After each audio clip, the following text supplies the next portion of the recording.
Hi and welcome back to Bill's Cichlid Room. Today I thought we'd have a look at the Chocolate Cichlids who are finally spawning. The Fenestratus and what happens when you leave the young with them for too long. And also we'll have a quick look at the Madagascan polleni who I think are actually getting ready to breed.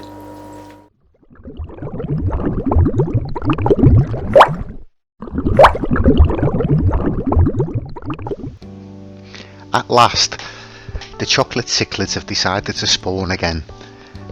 You might remember it was about 3 months ago that I actually got some footage of them spawning. This was 3 days ago, just in the fish room, and I thought, she's acting a bit unusual. When you look, you can't really see from this angle. I did get a torch, but the whole one side of the pot is actually covered in eggs. Right from the bottom to the top, but the position of the pot, you can't actually get it on film. But this is the female anyway. She's fanning the eggs and she's making sure everything stays away. I didn't actually catch them spawning this time, so I was unsure which one was the male. But this is today, so as you can see, there's a lot of the eggs not fertilised, they've gone white, and I didn't hold out much hope that any of them had actually spawned. But there is wrigglers in the back, and the male's actually come over now. He's showing some interest, so he's keeping the Geophagus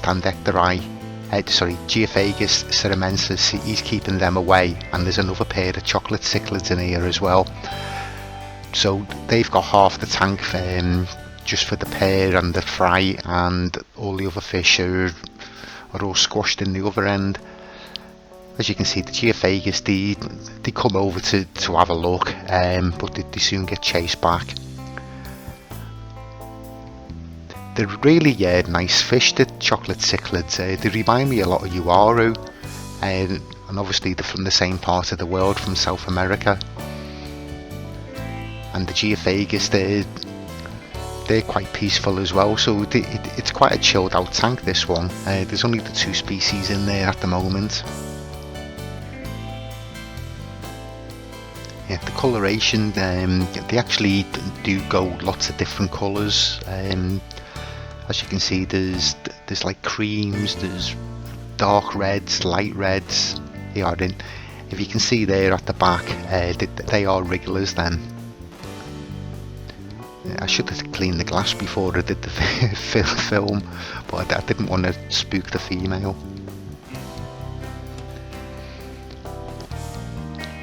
Right, these are the polleni, the Madagascan cichlids.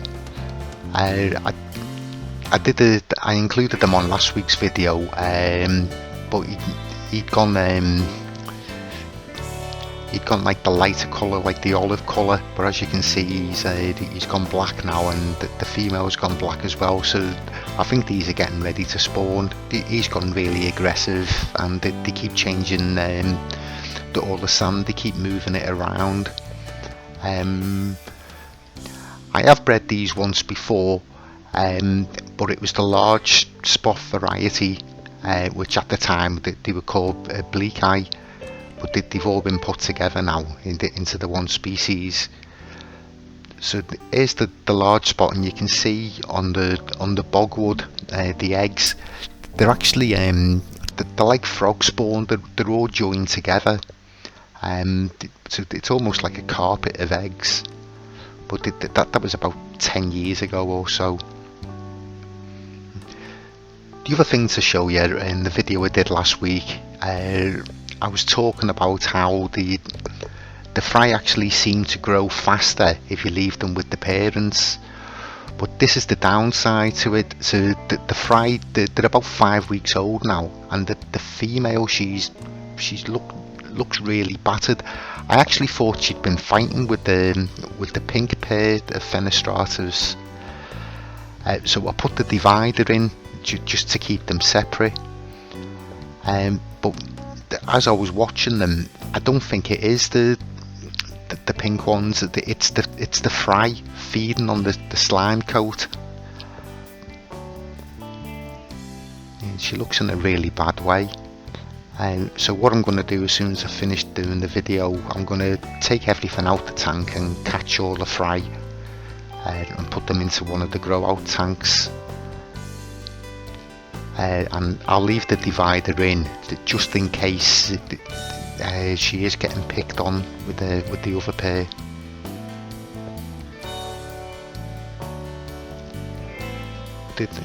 I'm surprised how aggressive these are for Jaya.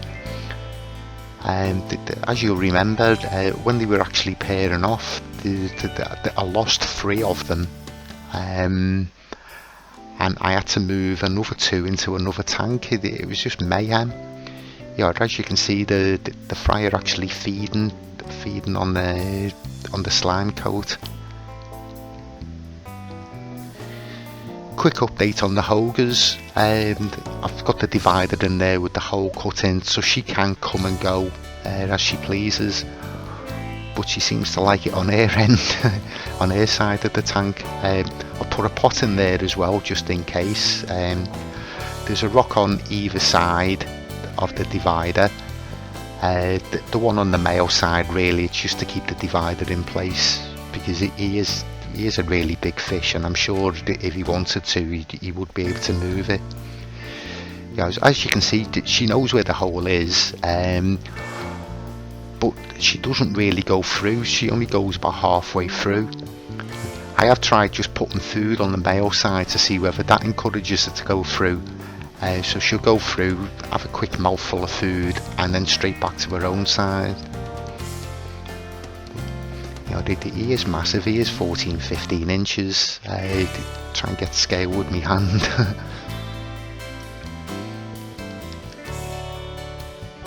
He tries to get through, but with him being so big, he can only get half of his head through.